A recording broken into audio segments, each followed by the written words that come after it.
નમસ્કાર, આપ જોઈ રહ્યા છો યુટીસી ન્યૂઝ। વડોદરા શહેરમાં એકવાર ફરી આ સાબિત થઈ ગયું છે કે સંગઠન જ સર્વોપરી છે।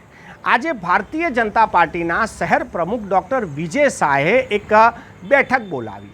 આ બેઠકમાં વડોદરાના મેયર, ડેપ્યુટી મેયર અને જે સ્થાયીના અધ્યક્ષ સહિત પદાધિકારીઓને પણ બોલાયા, સાથે સાથે કાર્યકર્તાઓને પણ બોલાયા અને આ પૂરની પરિસ્થિતિમાં કેવી રીતે કામ કરવું, કોઈને મુશ્કેલી ના પડે તેના માટે ભારતીય જનતા પાર્ટીના જે કાર્યકર્તાઓ છે તે કઈ રીતે પ્લાન બનાવે, કઈ રીતે એનો એક્શન પ્લાન હોય, આ તમામ વસ્તુઓની સમીક્ષા કરી છે।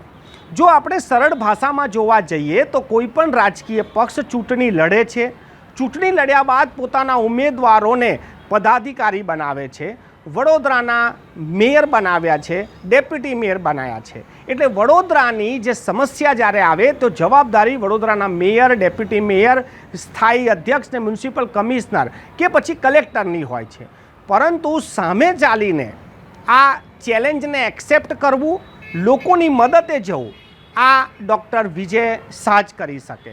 ડૉક્ટર વિજય શાહે આજે સ્પષ્ટ કર્યું છે કે કાર્યકર્તાઓ આ આપદાની ઘડીમાં લોકોની મદદે આવે।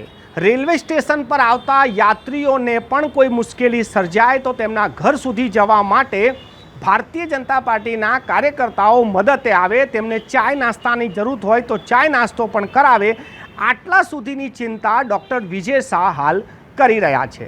ડૉક્ટર વિજય શાહે આજે જે રીતે બેઠક બોલાવી અને બેઠક બોલાવ્યા બાદ જે રીતેની માહિતી આપી છે ત્યારે સ્પષ્ટ લાગે છે કે આજે વડોદરામાં સૌથી વધારે જો પૂરના સમયમાં કોઈ ચિંતા કરી રહ્યું હોય અને માત્ર ચિંતા નહીં પરંતુ આ ચિંતાને કેવી રીતે દૂર કરી શકાય, લોકોની મદદ કેવી રીતે કરી શકાય તેના માટે પણ ડૉક્ટર વિજય શાહ પોતાની જે ટીમ છે, ભારતીય જનતા પાર્ટીની કાર્યકર્તાઓની જે કેડર છે તેને કામે લગાવી રહ્યા છે।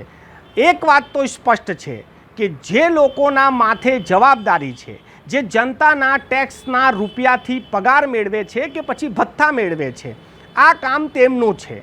પરંતુ આ તો કોઈ પગાર લીધા વગર વડોદરા શહેરના ભારતીય જનતા પાર્ટીના પ્રમુખ, જે જનતા સાથે કોઈ લેવા દેવા નથી, જનતાનો ટેક્સનો એક રૂપિયો એ લેતા નથી, પરંતુ આજે વડોદરા શહેરની ચિંતા ડૉક્ટર વિજય શાહ કરી રહ્યા છે।